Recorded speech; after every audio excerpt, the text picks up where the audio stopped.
quiet now. With the stream has officially started. What's up, guys? Welcome to Capturing Christianity. Things are a little bit different tonight. As you can see, we're not using Google Hangouts anymore. I've got my own stream going, but tonight we're discussing what the proper epistemology is for religion. We're going to be discussing what that term means. If you don't know what it means, then you're probably on the wrong channel. We're talking epistemology, religion, justification, knowledge. Epistemology is basically the study of justification, the study of knowledge. So in other words, we're discussing religious belief and whether it counts as knowledge, or under what conditions it could be said to count as knowledge. My two guests are TJump, as many of you know, and Dr. Trent Dougherty. Tom has appeared on the show before. Back in March, he debated Dr. Josh Rasmussen. These aren't really debates. They're more like discussions, but they were talking about whether or not there's any evidence for God, which is a really interesting discussion. The link to their discussion is in the description of this video if you want to watch it after this one. Tom is an atheist. He believes there are no good reasons to think that God exists. He's debated several apologists and philosophers, religious thinkers over the past few months on his YouTube channel. And the link to his channel, if you want to watch his discussions on his channel, that's also in the description. Dr. Trent Dougherty, he is new to the channel. I hope, is that how you pronounce your name? Dougherty? Dougherty will do. Okay. Okay, Dougherty. All right, that's easier. So Dougherty is a writer and entrepreneur who lives in Waco, Texas, having earned his PhD in mathematical linguistics at the University of Rochester. He has held research positions at Notre Dame, St. Andrews, Oxford, and he retired with tenure from Baylor University in 2018. He has 5 children, and he and his wife make their home next to a ranch where they build trails and cultivate wildflowers.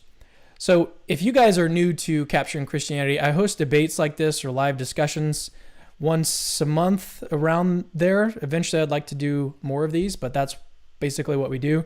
If you want the link to our past discussions, check the link in the description of the video. It's real easy to find. And with that, let's go ahead and just jump right into the discussion. Let me change scenes here. All right, we are ready to go. So the topic is, again, what is the proper epistemology for religion? So who'd like to go first?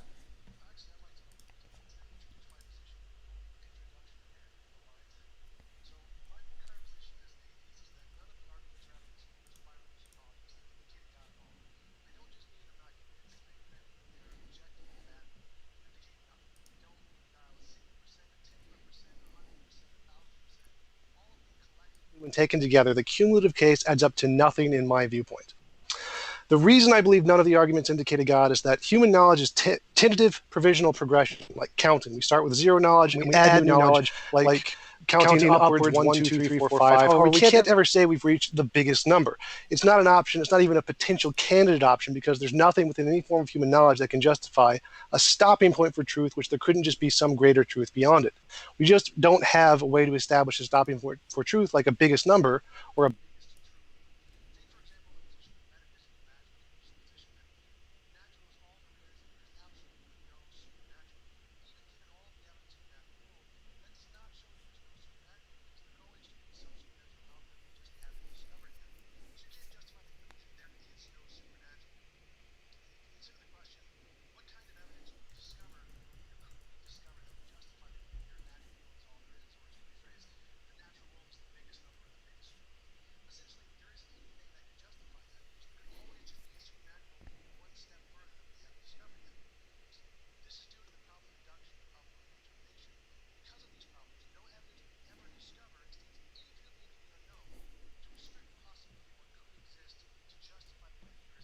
absolutely no supernatural. You could only ever say something like, given what we currently know, there is currently no reason to believe in the supernatural. Use the tentative evidence of given what we currently know to justify a tentative conclusion, there is currently no reason to believe. However, you could not say, given what we currently know, there is absolutely no supernatural, because it's a contradiction. The statement we currently know is tentative and only applies to the known things, whereas the statement there is absolutely no is absolute and applies to all of the things, including those in the unknown category that aren't in the tentative category. So we can use the tentative evidence of given what we know to justify the tentative conclusion of we currently have reason to believe X, but you can't use the tentative evidence of given what we currently know to justify the absolute conclusion there is absolutely no. There is absolutely no supernatural as a stopping point for truth, which we can't justify with any form of human knowledge. It's like claiming that the natural world is the biggest number. And this same logic applies to a God. For example, take the claim God is by definition not created, or there is only one God, there is no super God.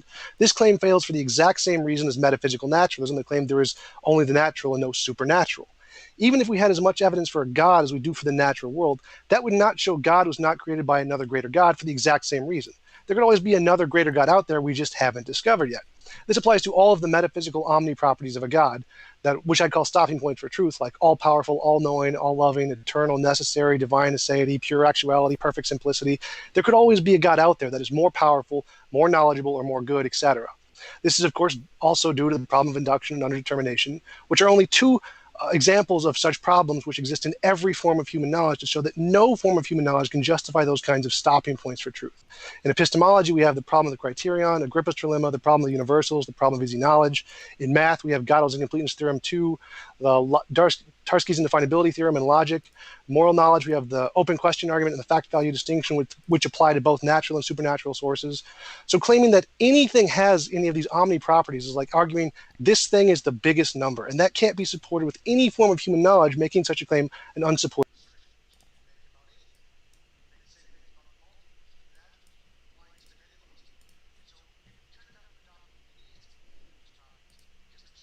Justified by human knowledge. This is why science and most secular philosophies don't make these kinds of absolutist claims. So my argument goes like this. It's all forms of human knowledge only allow for tentative additions like counting upwards. Absolute omni properties are like arguing for a biggest number or a biggest truth. No amount of human knowledge can indicate a biggest truth. God has omni properties. God is not supported by any form of human knowledge. So in my view, we should do away with anything that has omni properties, which I refer to as top-down worldviews, and only make claims of tentative additions to human knowledge, which I call bottom-up worldviews like science. Because omni properties are de facto infinites, they can be used to solve any and all potential problems. A bridge of infinite length can span any chasm. So you can add these to any hypothesis like the multiverse and make it all-powerful, making it a kind of naturalistic pantheism, to solve all of the problems in physics and get the multiverse to have equal explanatory power and scope as theism. And you can do this with the flying spaghetti monster, or deism, or polytheism, pantheism, transtheism, dicetheism, anything you want. So if we allow omni properties, anything theology can answer, so can naturalistic science or any of those other things I listed. If we don't allow omni properties, anything science can't answer, neither can theology. Therefore, we should all adopt some kind of fideism in regards to these absolute properties attributed to a God. Okay, so Tom, Oh, I'm really he sorry. done? Yeah, I think he's done. But I was having some technical difficulties with the audio. So you kind of jumped in and out a little bit, Tom, for the audience. Can you summarize what you just said quickly? Or, I mean, you can do the whole thing again if you want, but you for the most part you were there, but there were a couple times where you cut in and out. So for the audience sake, what would you like Well, just to summarize it, I can do the four premises and the conclusion. All forms of human knowledge only allow for tentative additions of like counting upwards 1, 2, 3, 4, 5. We can't justify a biggest number. Like there's no way to do that in all human knowledge. Absolute omni properties are like arguing for a biggest number, and no amount of human knowledge can indicate those. God has omni properties, therefore no amount of human knowledge can justify belief in a God. All right, so let's turn it back over to you, Trent. And just if the people want a clearer understanding, I gave essentially the same talk to Dr. Jeff Zwierink, the astrophysicist, in one of my conversations. You can just go watch the introduction there. It's the same thing pretty much. All right. Well, how about that? Yeah, I've got a few questions about that, but I'll tell you what. I think it is important to begin at the beginning, and where you start determines where you end up. So I'd be happy to give some of my foundations and fundamental principles, methodological and substantive, along with some examples of things that I think I do know. And I would invite Mr. Jump to follow suit in that, and after my little spiel, tell me some things that he thinks he knows as well as he knows anything else. Because if we have examples of things that we think we know, then we can tell how much common ground we have. And if we don't, well, then that could be a problem. But I will have some some questions about some of the terminology that was used there. So for me, my fundamental starting point is evidentialism. I've always been an evidentialist by nature. I went to the University of Rochester to study evidentialism more intently with two founding figures there. While in grad school, I really sifted through arguments for and against evidentialism that made their way into this book, Evidentialism and Its Discontents. And you might have heard of, readers or listeners, watchers might have heard of W.K. Clifford's statement of evidentialism. It's wrong always and everywhere for any reason to believe anything not on sufficient evidence. Thumbs up, I like it. But I also think, Cameron, that you used the word knowledge, and Tom uses a lot of words, but proof and certainty and all these. I don't think any of these binary notions are very helpful, honestly. So I don't really like to talk much about belief or knowledge or proof or any other binary property. What I'm interested in is the degree of certainty that I have a right to in any given proposition.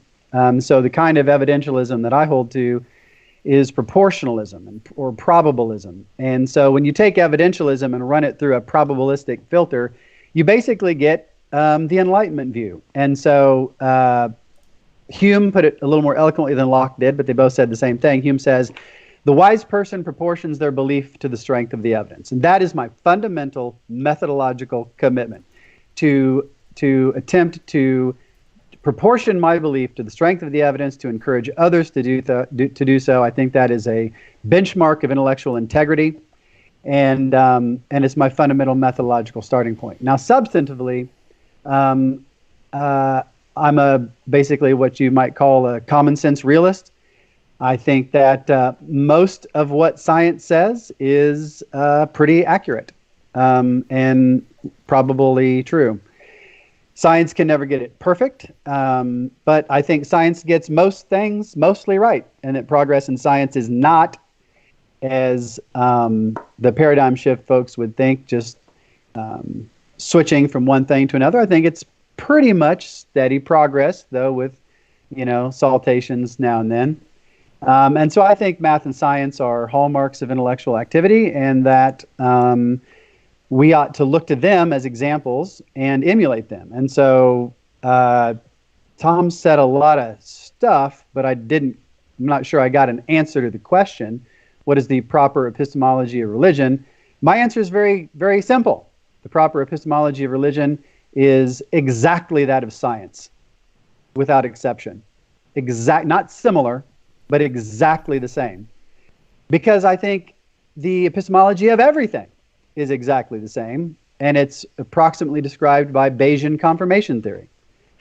And that the axioms of standard probability theory, as axiomatized by Kolmogorov or other people, are regulative ideals for degrees of belief. And so rather than try to untangle the stuff from Tom's opening monologue, I would like to actually hear him tell me what are some things that he thinks he knows. Oh, I didn't give my example. So, for example, I'll say I know. I think I know that humans and chimps share a common ancestor. I think I know there are other planets. I think I know that there are atoms and subatomic particles. More importantly, I think it's very probably true that those things exist and behave approximately the way that contemporary physics says they do. I think chemistry is approximately correct in what it says about water boiling and things like that. I think biology is fundamentally correct in what it says about the history of evolution. And I think physics is largely correct about what it says about the atomic world and the subatomic world. And so those are examples of things I think I know. And I'm wondering if Tom thinks he knows those things.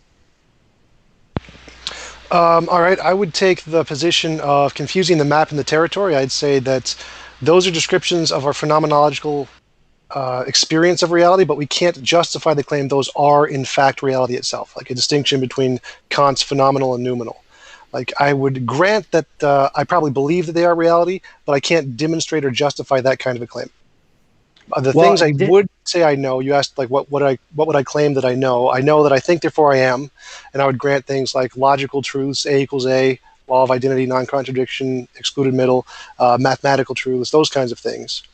So if somebody asks me, hey, if they say, hey, do you know whether or not humans and chimps share a common ancestor? I say, yeah, I do. I do know that. What do you say? Do you know? I would agree with that, but I'd use a different definition of no. So I would ask, do you know we're not in the matrix? And to which pretty much every scientist would say, no, we can't know that. But science doesn't care. Science doesn't ask those kinds of capital T truth claims. Science only cares about the phenomenological. So I think that's wrong, and I think it's not just wrong; it's clearly and almost scandalously wrong. It might be true of some physicists, but to say that it's true that generally, I think, is demonstrably false. Certainly false of the physicists that I have had physics and philosophy lunches with for, 17 years. It's certainly false of the folks at Rochester, at the Laser Institute there, where they do high energy physics. It's certainly false of the particle physicists at St. Louis University have been influenced by Jaynes. It's certainly false of there's a guy at UT that I know fairly well in condensed matter physics there. It's false for Gerald Cleaver. So I don't think that's largely true. But you're using a lot of terminology that you say things like truth with a capital T and stopping point for truth. And Tom, I got to say, I think you're flying a little high there, man. I think you need to keep it a little closer to the ground. So I'm thinking somewhere in here I've got the School of Athens and Plato's looking up to the heavens. Well, I'm an Aristotelian, man.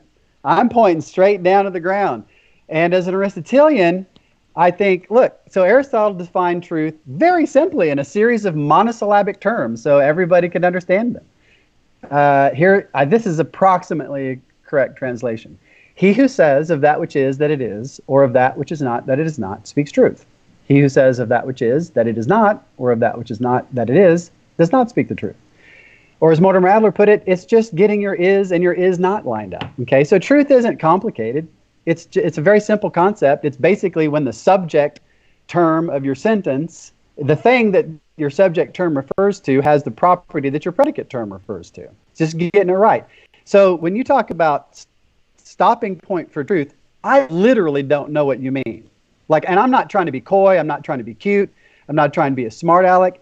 It's just stopping point for truth is not a term that I would ever use or think about using, nor is the phrase truth with a capital T. So I just don't know what you're talking about. And it bums me out because it seems like these notions are pretty fundamental to your view, and yet I don't have a clue what you're saying. Are you familiar with Kant's phenomenal noumenal distinction? I am, but why don't you explain it to me? All right, so the noumenal is the way reality really is, and the phenomenal is our appearance of reality, or the model of reality constructed as far as we can tell. Is that a fair definition? I mean, I don't need some German logician, some wordy German logician to explain to me the difference between reality and appearance. I understand that there's such a thing as misleading evidence. Sometimes things aren't as they appear. Sometimes our senses are misleading. Okay, so what? I mean, guess what, Tom? I know I'm not in a matrix. I know that I share a common ancestor with chimpanzees, and I don't need some special cosmic, thing to tell me that. I read Darwinists and I read basic biology. I don't know why we got to bring Kant into it. Yeah, sometimes things aren't what they appear to be, but most of the time they are. Why think otherwise? Why don't you think you're not in the matrix? I think that's crazy. So you said you didn't understand what I meant when I said a stopping point for truth. Well, what I meant was the noumenal phenomenal distinction. That's what I'm talking about. So the reason I brought that up was in order to explain to you what I'm talking about. All right. Well, the concept of a stopping point for truth plays absolutely zero role in my theorizing about the epistemology of anything. Okay. Just zero. I mean, all I care about is about the only word you used that I was able to track was tentative. Now that I understand, because I'm a probabilist. In fact, I'm a radical probabilist. I take a lot of heat Whoa, did you hear that thunder? Holy cow. I take a lot of heat from certain schools of epistemology because I don't believe that I can be certain of anything. Not even I think, therefore I am. Not technically certain. Okay, so I'm what's called a radical probabilist, a term that was coined by Richard Jeffries, who's kind of my philosophical hero. And so everything that I believe tentatively, but that doesn't mean I don't believe it's actually that way. I mean, technically, my belief in evolution is tentative, but that doesn't mean I don't believe it, and it certainly doesn't mean I don't know it. It just means that fallibilism is true, that knowledge doesn't entail certainty. That's that's actually a big part of what my dissertation was on, was the proposition that knowledge does not entail certainty. Do you think knowledge entails certainty? Only of certain kinds of claims. So I take the science. I didn't I ask agree you with that. I asked you if knowledge entailed certainty, Tom. only of certain kinds of claims. So knowledge can have different classes. I can say I have knowledge that I am imagining a unicorn. Does that require certainty? No. Do I have knowledge that we are evolved from apes and we have a common ancestor? Does that require absolute certainty? No. I can say that's empirical knowledge. I'd classify it as a certain kind of knowledge. But if I said I have knowledge that there is an all-powerful being who is by definition not created, I'd say, yep, that requires absolute knowledge. If you don't have it, it's unjustified. Why? Because First the burden of all, you said absolute knowledge. I asked you about certainty.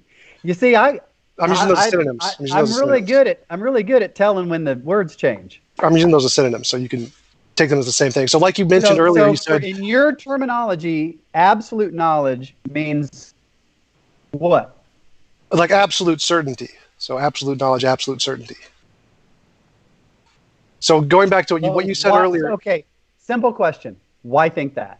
Why all of a sudden, when it gets to a claim you don't like, does certainty required for knowledge? And guess what? I already said I don't care about knowledge. Okay, fine. You don't want me to know that God exists because I can't be absolutely certain? Okay, fine. I don't care. I don't need knowledge for anything.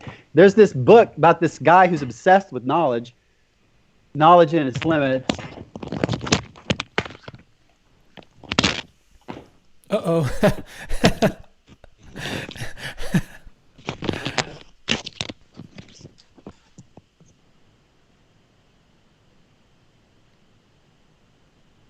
It looks like his video cut out. Yeah. Maybe it's his webcam got disconnected. Oh, Trent.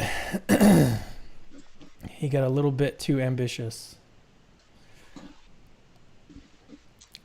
All right. Well, let me just tell you guys that eventually, probably when there's about half an hour left, we're going to do live Q&A. We're going to see if we can make that happen. I know that... wait a second. Now he's calling me here. Hang on a second.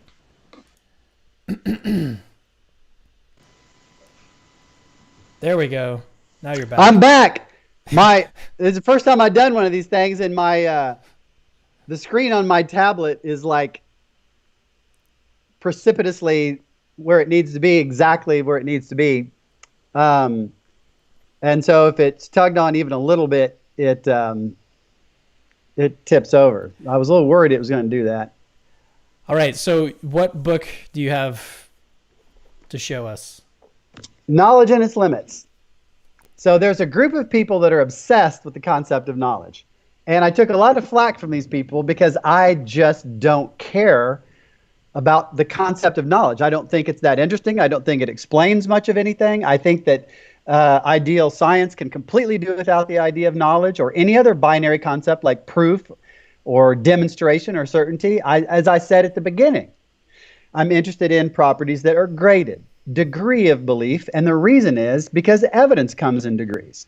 And because evidence comes in degrees, and all I need to know is the degree of evidence to determine the degree of belief I ought to have, I don't need the concept knowledge. I honestly think the concept of knowledge is inert. I don't think it is explanatorily interesting or relevant. So if you want to say that knowledge entails certainty in some categories willy-nilly, well then fine. I don't care whether I know something or not. What I care about is what my strength of evidence is, and therefore what my strength of belief ought to be. And I'm happy to say that I'm happy to defend, that my belief in God ought to be quite strong because my evidence is quite strong, especially the cumulative case of over 24 arguments for God's existence. But that's not what we're here to debate. We're not here to debate that first order question. We're debating a methodological question. And the methodological question is, what is the proper epistemology of religion? I have given a simple answer. It's Bayesian confirmation theory. And my reasoning for that was that it fits with probabilistic or degree theoretic evidentialism. And I think it is the method of science that when you look at excellent cases of scientific inference, what you read off of that is the rational reconstruction of those inferences is essentially what's characterized by Bayesian confirmation theory. So that's my answer. I mean, and I don't need anything about absolute properties, absolute knowledge. I don't need truth with a capital T. I don't need stopping points for truth. I don't need biggest numbers. I don't need any of these things. All I need is a basic notion of evidence and probability theory. Tom, you there? Hold up. He might not even be in the call right now. Hang on, let me get him here. Oh my goodness. Sorry guys, first time stream. Yeah, this is the first time on using Skype, right? Yeah, first time using Skype. Let me get him in here. That he makes that face so often, like I literally thought he was just sitting there making that face. All right, hang on a second. Let me see if I can get him in here.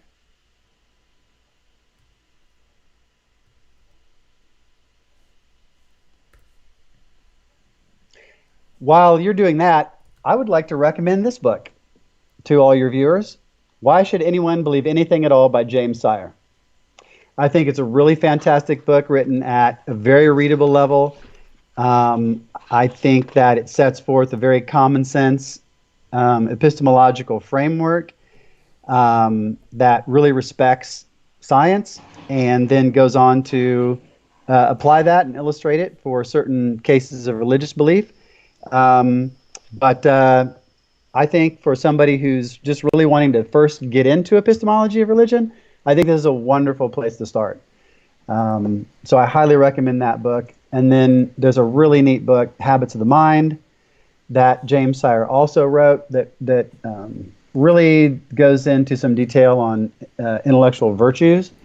And so I think that there's just no need for skepticism, whether it's about science or religion. I mean, I may be mistaken, I might be wrong in my beliefs, but I don't think that there's anything that forecloses that from the beginning, anything methodological or necessary.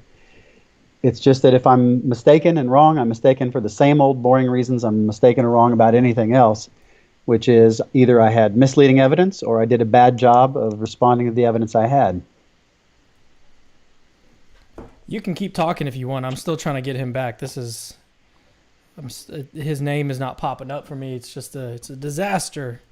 And it might even, some people sometimes when I present this view across the country, around the world, some people say, well, okay, well, this is all well and good for you, but you're changing the rules. I mean, this is very different than the Christianity that I'm familiar with, where the epistemology of religion is you just believe. Where Mark Twain or whoever it was who said that faith is believing what you know ain't so. And that's just false. The things that I'm saying, I think fit in excellently with the traditional religious epistemology stemming all the way back to Scripture, certainly through St. Thomas Aquinas. And this book by Richard Swinburne, Faith and Reason, I think demonstrates that the approach that I'm taking actually isn't unusual at all in the history of philosophy. It is a development. I think the generalization of rational belief from the binary concept of knowledge to a series of degrees of belief is something of a breakthrough and innovation. But as James Franklin said in his absolutely masterful book, The Science of Conjecture, he gives dozens of cases from St. Thomas Aquinas and others from the medieval period and even farther back, where probabilistic thinking is actually present there. It's not fully developed like it is after Pascal and Fermat, but it's definitely implicitly there.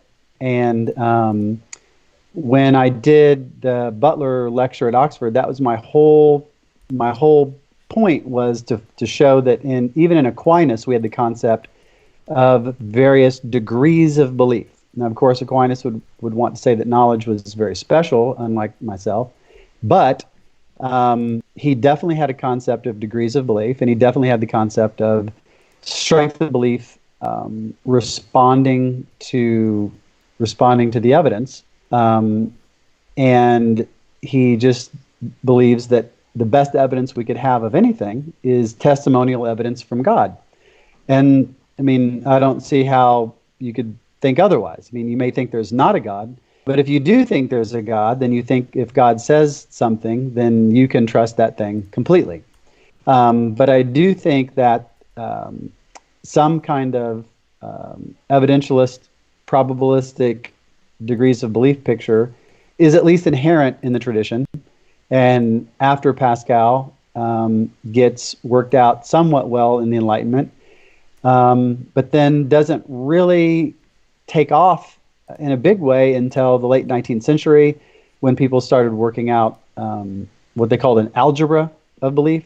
Guys like Venn, some listeners have probably heard of Venn diagrams, and Boole.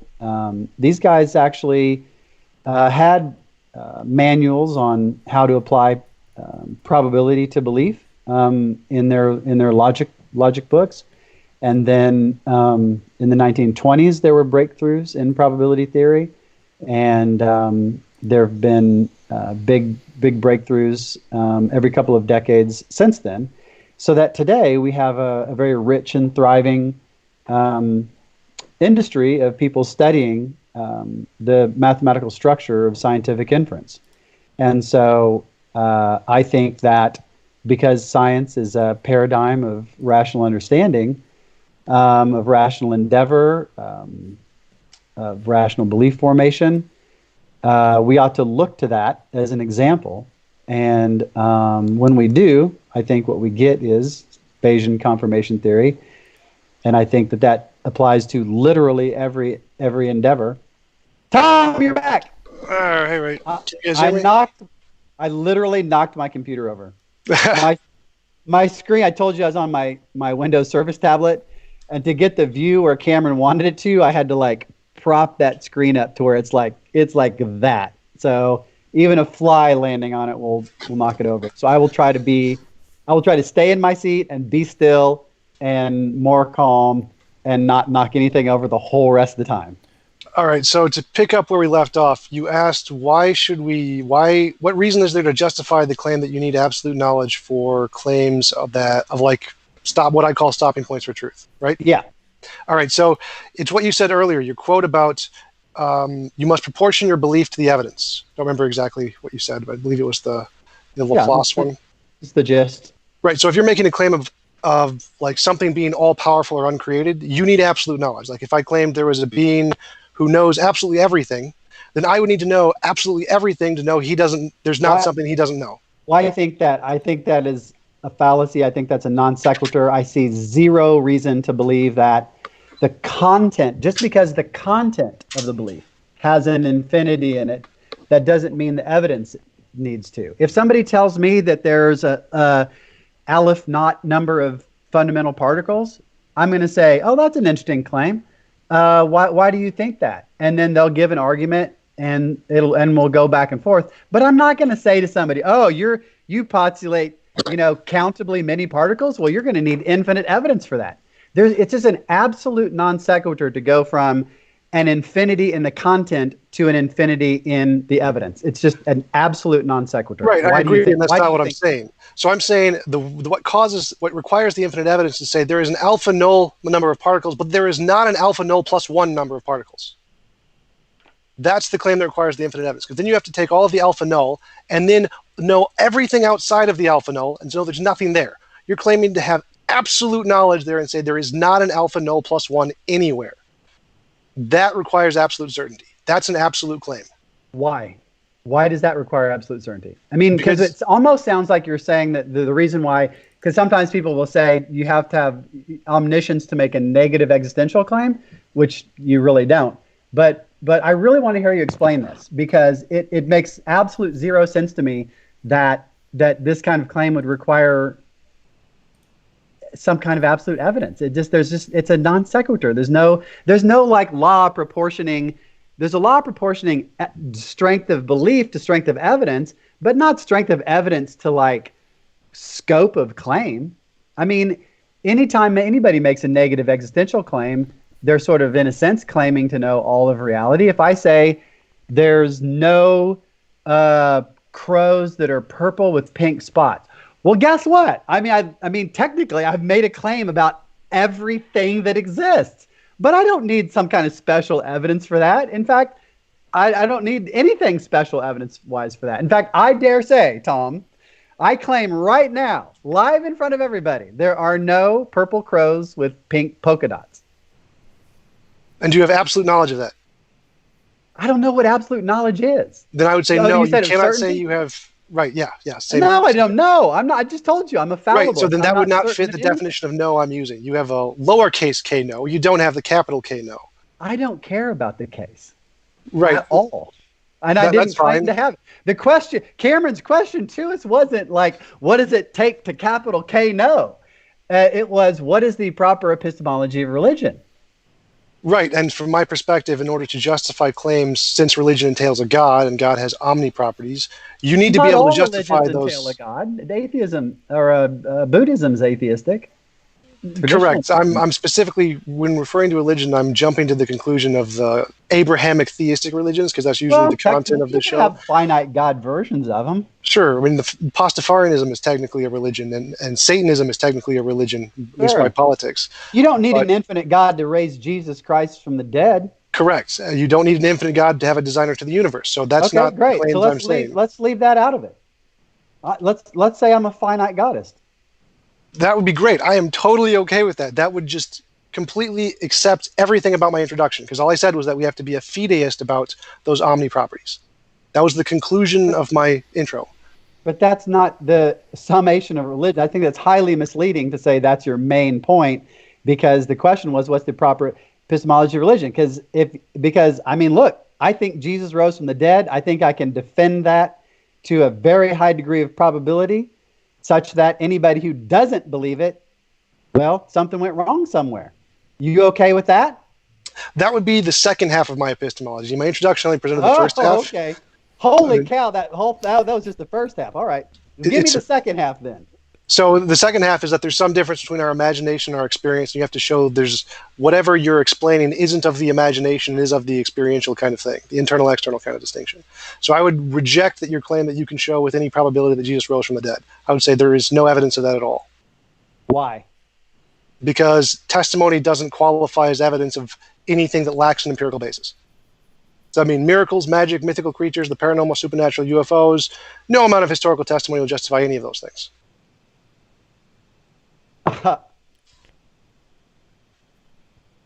So you know that movie Princess Bride?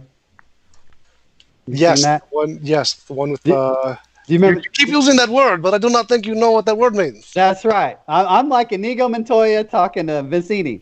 You keep using this word. I don't think it means what you think it means. I mean, you talk about empirical. What do you mean by that? Right, I'm talking about my distinctions and stuff that I've written into my epistemology. So I'm using. Yeah. Okay. Well, tell me about it. What do you mean by the word empirical? Verifiable through sense experience. Which senses? What? Which? The sense experience of the five senses that we have? Are there others? I think so. So tell me this. You mentioned that you believe, do you believe the transitive property? You gave some mathematical example, but I forget what it was. Right. A equals B, B equals C, therefore A equals C. Yeah, you believe that? Yes. Why? Because it's true by definition. True by definition? Why do you believe it's true by definition? Because logic is a formal language, so it's literally... Why? Well, it doesn't follow from logic being a formal language that that's true by definition. That's a non sequitur. It's true by definition because logic is a formal language, and we've defined it in such a way that it means that. That's how it is a description of how we think. That sounds circular. It sounds like you're defining modus ponens thusly. if modus ponens is part of formal logic, then it's reliable. Modus ponens is a form of formal logic, therefore it is reliable. That's absolutely circular. All claims of knowledge are either circular, infinite regress, or dogmatism, Agrippus Relentless, so that's not a problem. As long as epistemic circularity, what's his name? Alston. Bergman. William Alston, I think. Yeah. So say that again. All knowledge is what? Either circular reasoning, infinite regress, or dogmatism, brute fact. Or dogmatism would entail brute fact and metaphysical necessity. So which of those is the proposition that humans and chimps share a common ancestor? Is that circular, regress, or dogmatic? I'm not sure. I'd have to think about it. Well, we got time. I'd have to take a great deal of time to really process through the information and go through the foundations of science and which one it is. Well, forgive me for saying this, but I think that's a problem with your epistemology that you can't label that. I mean, we're talking about evolution, man. Right. I mean, just to be sure, just to be absolutely sure to get this off the table. Are you a creationist? No. Okay. So, so if somebody asks me, like, what kind of knowledge is your knowledge that humans and chimps share a common ancestor? I just say the regular old kind, the kind that's supported by the evidence that I have. What's wrong? What's wrong with that? As far as I know, there isn't like a regular kind of knowledge definition anywhere in philosophy of knowledge. So there's no like the regular kind. I can't find that in the Stanford Encyclopedia of Philosophy. There's tons of people. That is the main line of epistemology, where people take the word knowledge out of ordinary language. If you go, if you look at Russell, going back to Russell's stuff on knowledge, Ayer's stuff on knowledge, certainly Chisholm, who was my philosophical grandfather, there's a view called particularism, and they start by saying, okay, give me standard examples of things we know. And then we'll take those standard examples and like Socrates in the dialogues, we'll see what they have in common. But the examples they take are examples from everyday life, Tom. They're just ordinary, plain old examples. Right, and Roger Chisholm used this distinction of particularism versus Methodism to outline the problem of the criterion, showing that particularism is arbitrary. You can just pick anything and call that the thing. That is definitely not what Chisholm said. I'm pretty sure he was a Methodist, and that was his conclusion. Why he chose that is definitely false. I would like to challenge you on that sometime. He was not, and he did not. Dean Zimmerman and Rich Feldman, I think it was, or Fred Feldman, did an article on Chisholm's views, I think, in the Stanford Encyclopedia of Philosophy. Dean Zimmerman was Rod's last student, and then my dissertation director, Richard Feldman, was a direct student of Chisholm. And also Richard Filmerton was a student of Chisholm. So I think back to the drawing board on Chisholm there. But certainly the main line of epistemology, I mean, I've got probably 6 feet of epistemology textbooks. And the chapters on knowledge are pretty commonly they say, okay, well, what is knowledge? Okay, what are some examples of knowledge? And they just take examples from science, everyday life, different, areas. There's nothing like magical about it. It's just knowledge. We use that term all the time. I say. So I just pulled up the website. What is epistemic status of a particular's answer to Chisholm seems to take what is the status is weak, being nothing more than an assumption. So it seems like he doesn't really take a high stance of particularism, at least by the article. It's really, his view is probably better classified as a form of reflected equilibrium, because he will say that we have to revise our concepts in light of theorizing. But all you got to do is take his slender little volume called Theory of Knowledge, and he starts out with what are self-presenting properties, and from there he goes up to 13 degrees of positive epistemic status, or maybe it's 6 above and 6 below. But he designates multiple degrees of positive epistemic status based on the strength of the evidence that you get. And his big mentor was C.I. Lewis, who was actually an idealist.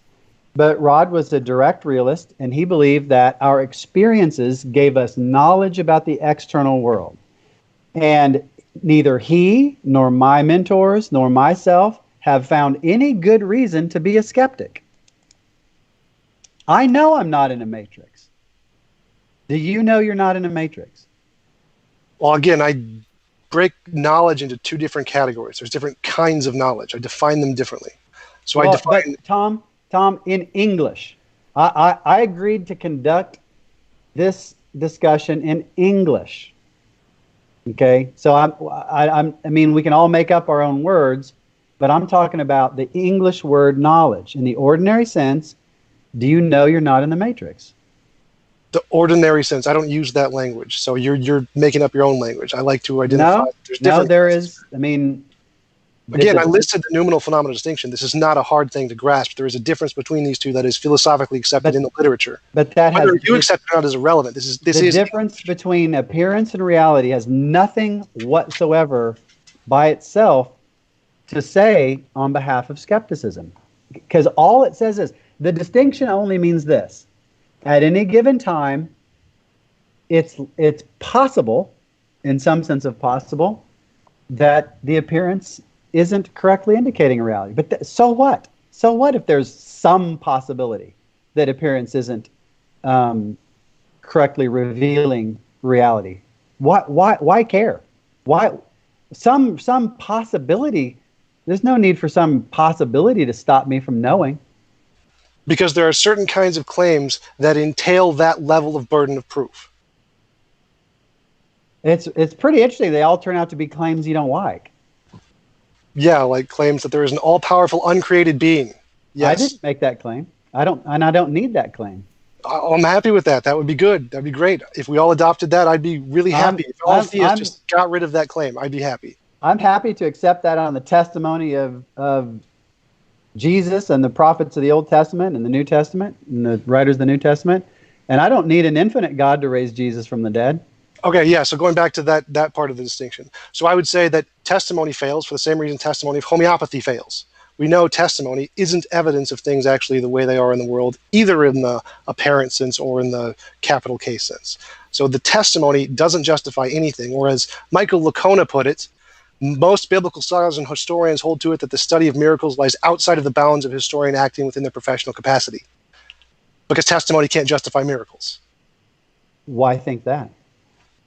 For the same reason, testimony doesn't justify homeopathy or UFOs or aliens or unicorns or mythical creatures, magic, the paranormal, the supernatural, or any of the other things that don't have an empirical basis. Testimony doesn't justify those things. Do you think that testimony can justify a claim that a person was in a certain place at a certain time? Sure, we have empirical basis of people. Not a problem. Great. Well, that's what the apostles testified to. They just testified to seeing certain empirical facts, to seeing Jesus nailed to a cross, to seeing him pierced, to seeing him buried, and then seeing him again some days later. Those are all empirical claims, Tom. Yes, they are, and none of those entail any kind of supernatural anything. Those can all be explained by, none of those are even evidence of any supernatural anything, or a god of some kind, if you don't like the word supernatural. So all of that can be explained naturally, and we have an empirical basis for all of that. So you say, but what you're not saying now all of a sudden is that you can't know it. And that's an important shift, because you're trying to get out of even debating the God thing by saying that you can't have any knowledge of that, any evidence of it. But now in the resurrection case, you're kind of stuck down in the first order world of weighing the evidence. That's got to be a little uncomfortable for a guy like you. No, because as I said in the beginning, that's the second half of my epistemology. The first half of my epistemology deals with all the omni properties, and once we get rid of the omni properties, then we go to the second half, which does deal with the real world and distinction between, is this imaginary or is this something about the world? Right, and where we left off was that whereas in the case of some infinite, this literally idiosyncratic view that claims about infinities require some sort of special evidence, that gets you off the hook from even really having to debate about it. But when the claims, as in the case of the resurrection, are just claims about seeing things, seeing a guy here, seeing this happen, seeing him there, and then seeing him there later, those are just standard empirical claims. So Right, there's no I infinite in understand that. that you believe that you got a better explanation, but your like evidence standard shifting thing doesn't apply to those claims. And that's got to be a little uncomfortable for a guy like you. No, because my first half of my epistemology only applies to infinite. So if there's no infinites there, then that wouldn't apply. And my other half of my epistemology would apply. I don't see where the problem here is. Well, but it gets you down in the gutter of actually having to argue evidence against evidence. Which is And totally look, fine. That's the second half of my epistemology. That's what it does. There's no problem with that. I don't see. Well, but here's the thing, that if you do get some evidence that Jesus rose from the dead, because remember, before you said you couldn't have any because of the nature of those claims. Here, these are ordinary claims. And so if you get some evidence that Jesus rose from the dead and that Jesus was God and Jesus is making claims about divinity, then you've got some testimonial evidence about divinity. Because Jesus will claim to have experienced God directly. Okay, you lost me there for a second. So let's go back. We have testimony. Testimony is only reasonable to justify other kinds of testimony. If you want to say that something exists, like miracles, magic, mythical creatures, the paranormal, the supernatural, or UFOs, you need empirical evidence. Testimony, not good enough. You got to give me future predictions. I asked you if testimony could justify claims about people being in certain locations at certain times. And you said, I apologize. Let me clarify that. So testimony in conjunction with empirical basis. It has an implicit empirical basis. If I said I saw a dog, that's reasonable to believe because we have lots of empirical things about dogs that I haven't mentioned in this statement, like their taxonomy, their phylogeny, their chemical composition, training them, what they're allergic to. There's lots of implicit empirical evidence in that word dog. So it's reasonable to believe I saw a dog based off my testimony with addition to the empirical evidence of the implicit empirical evidence of all the things about dogs. If I told you I saw a unicorn, that would not be reasonable to believe because there is no implicit empirical basis for unicorns. So the testimony is reasonable to believe if with conjunction of an empirical evidence. It is not reasonable to believe for things that don't have an implicit empirical basis. That would be what is an empirical basis? Something we can verify, testable predictions, physically interact with, sense perception that we can verify. Science. Do you believe that atoms exist? Yes. Do you believe that quarks exist? I'm not sure if they've been verified, but I'm going to go with yes. It's what gluons are the ones that haven't been verified. So quarks, yes. Quarks are the ones that make up protons and neutrons. What's your evidence that quarks exist? Indirect observation through testable experiment. You've done this? No, I'm just going off of the scientists. Oh, so a testimony is your evidence that there are quarks. Right, purely because I don't have the ability to, but it is in principle possible for me to do so. In principle, possible for you to do what? To do the experiments. I could build a particle collider if I had enough money, and I could do the experiments and verify the results. And but what does it take to verify those results? They don't see quarks. Indirect observation. Indirect observation. Tell me more about this. So we make a future prediction. We say if this thing exists, we're going to see these kinds of results in the future, and if we get the results, it's evidence of the thing we predicted. Well, that's what the early apostles did with the resurrection of Jesus. They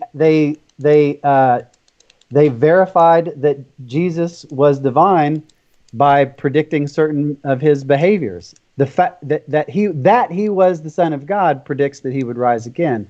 That he was not definitely predicts that he doesn't. Yeah, and I can predict last week's lottery numbers too, but that's not evidence I got magic powers. That's evidence I can post-dict something. So if you want to say that that's evidence that Jesus actually rose from the dead, I have to, in principle, be possible to show someone raising from the dead. I have to be able to build a raise from the dead collider and show someone can raise from the dead. If I can't, in principle, do that, it's not verifiable. Now it sounds to me, so I just got the galley proofs for an essay on history of philosophy, religion in the 20th century for a book that's coming out on the history of philosophy in the 20th century. And now it just sounds like you've taken a time machine back to the 1920s and it's just plain old logical positivism.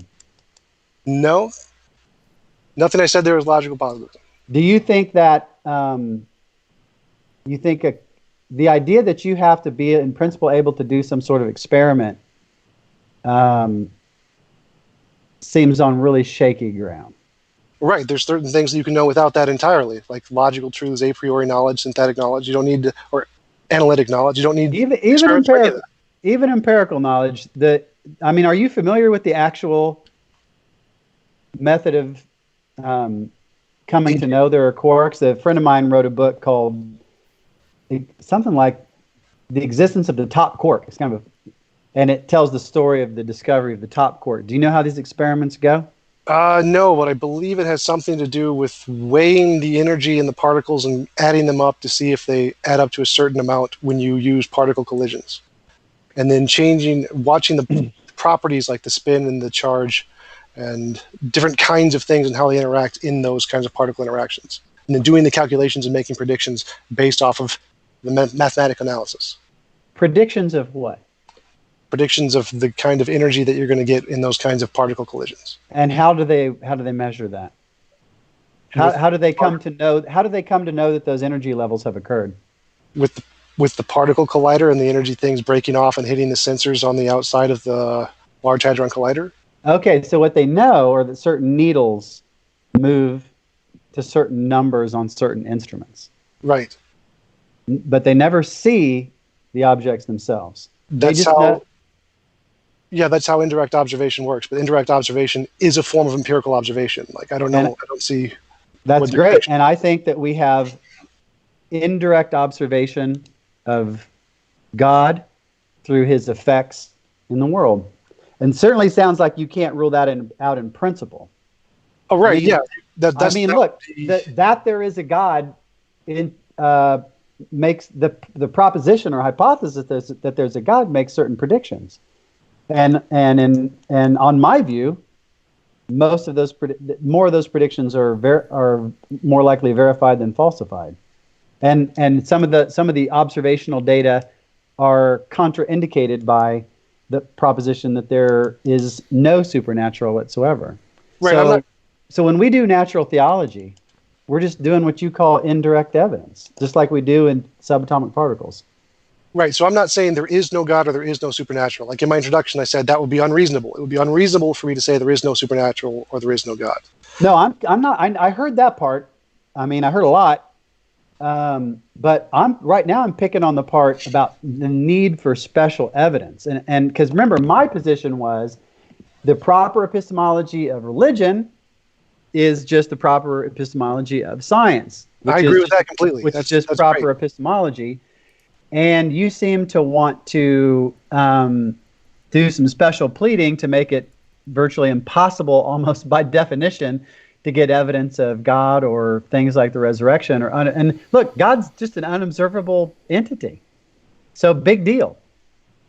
That's great. Like if I could pray to a God and have him materialize a gold brick every time, I would count that as evidence of a God. So if you can actually make predictions with the supernatural beings and have it happen, that's good evidence. I will accept that. And a lot of us think that there are plenty of those things that have occurred. Now, what you're doing is, if we want to have a debate about the existence of God, I'm cool with that. If you want to have a debate about whether Jesus rose from the dead, I'm cool with that. But the longer we go on talking and the more we focus on science, the less your whole noumenal phenomenal stuff seems to matter, and the less your whole skepticism stuff seems to matter. It seems to have kind of dropped out of the picture.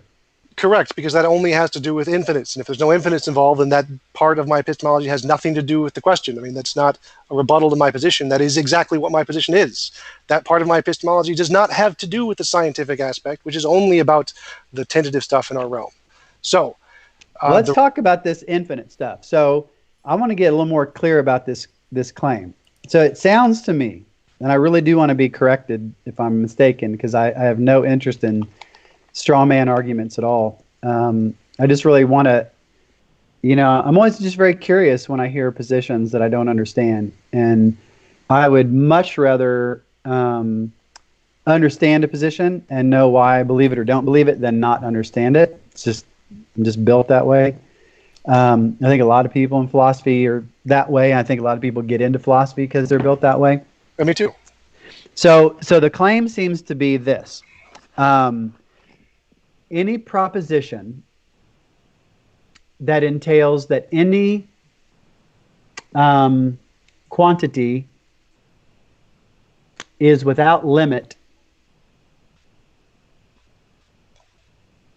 can't have any evidence for it at all? I mean, take the proposition that look, there's got to be cosmologies according to which there are countably many universes or particles or something. I mean, that's a totally legitimate thing to claim in science. So is your claim that, like, if somebody says, "Oh, there's Aleph naught multiverses or Aleph naught particles or something like that," what do you say? Do you think they can come to know that or get evidence for and against it? No, it's like what you said before. Remember, my analogy was that if you claim there is Aleph number of particles, but there's not an Aleph null plus 1 number of particles, that's the problem. Well, why would that matter? I forget the way Aleph, first of all, Aleph naught plus 1 is Aleph naught. So technically, no, it's not. In set theory, that's incorrect.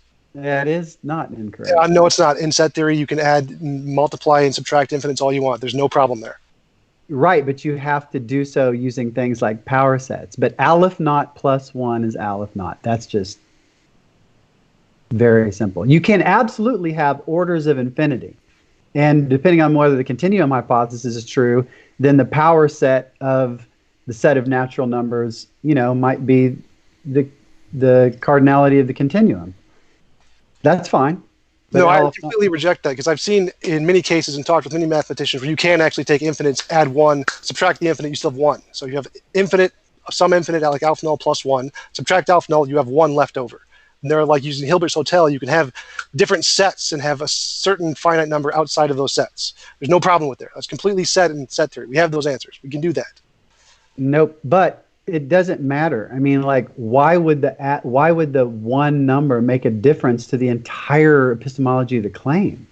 Well, the problem is that you're saying this is it and there is nothing beyond this. Well, why is that any more weird than saying there's 10 to the 80th particles and not 10 to the 80th plus 1? Right, that would essentially be the same thing. So if you're saying then infinity has nothing to do with it then. It has to do with specificity. Right. Yes, it's what you said earlier. It's like a universal negative or a universal negation or something. So look, infinites were your word there, but I just kind of adopted it. So the problem was you phrased it really well earlier. I forget the way you phrased it. Thank you. It was something like knowledge claims to justify a universal negation or something like that. Well, I mean, there are people who say that negative existential claims have in their scope literally everything that exists, which is in a certain respect true. Right. But look, I can say there's no Santa Claus, and I don't need like some sort of special infinite quantum evidence of that, man. I just know there's not a Santa Claus. There's nothing special about it. Right, and then going along with that, the universal existential negative kind of thing says, actually you do. Actually, you do need to show there isn't a Santa Claus hiding down somewhere in Alpha Centauri that you just don't know yet. I don't need to show that at all. Have you heard of prior probabilities? They're awesome. Yes, I have, and I've heard of the problem of the priors too. Okay, so but without priors, you can't really do much of anything, and so you don't have to. I disagree. You don't always have to like show that Santa's not hiding on the dark side of the moon. You can assess the antecedent probability of that, and it doesn't even rise to the level of needing to be, ruled out, man. Well, that's for the part earlier you said you can't be absolutely certain about anything, even I think, therefore I am. I definitely disagree with you on that aspect. Like, I would say, yes, we can, especially with I think, therefore I am. Like, I mean, would you say that there is some probability that you can square root a pork chop? Is there a probability there? There's a probability greater than 0 that my concept of squaring or pork chop is like some evil demon has, deceived me on what those terms mean. But so what? I don't need certainty for anything ever. Okay, so how could an evil demon stop you from the I think, therefore I am thing? How can you not have certainty with that? I'm saying that I don't have absolute certainty. Right. I'm saying, how do you not have absolute about the meaning of the words? Okay. I guess that's possible, but if we say that that's just the language, ignore the language and assess just the conclusion, like how can I believe I exist and be wrong? Because the probability is greater than 0 that my concept of existence is mistaken, that I've just gotten confused somehow. Well, my concept of existence is just the thinking. So the fact that I think means I exist. Those are synonymous, essentially, a tautology. They're not at all, because people can exist without thinking. They're not even close to synonymous. Right, there could be more to existence than thinking, but thinking is an aspect that demonstrates existence. So there are. Well, that's still idea- not, It's that's like not synonymy. not all flowers are roses, not all, but all roses are flowers. Yeah, that's got nothing to do with what we're talking about. All though. thinking is existing. You can't think and not exist. Even if you can exist and not think, you can't think and not exist. We're agreed on that. My point is that I don't have any need to be certain about that. I can admit that there's some non-zero probability that somehow some malevolent demon is deceiving me about that, about the very meaning of the terms of my very thoughts, because it takes time to think the thought, and so a demon could be changing, my memory about what the terms mean, or what I said 5 seconds ago, or what the beginning of the sentence was like. But look, my whole point is it doesn't matter that there are possibilities like that. It doesn't make me a skeptic. I know that I think, and I know that I exist, and I know that thinking entails existing. I don't need certainty for any of those things. And I know I'm not in the Matrix, and I know that humans and chimps share a common ancestor, and I know that God exists, and I know that Jesus rose from the dead, and I know there's a heaven, and these are just claims that I assess in the same way that I assess every other claim. I don't need the distinction between appearance and reality is meaningless to this. The fact that Kant gave fancy names to that distinction that was in Plato 1700 or 2000 years before that doesn't mean anything. I don't need appearance to guarantee its truthfulness about reality to believe on the basis of appearances how reality is. I know I'm not in the Matrix.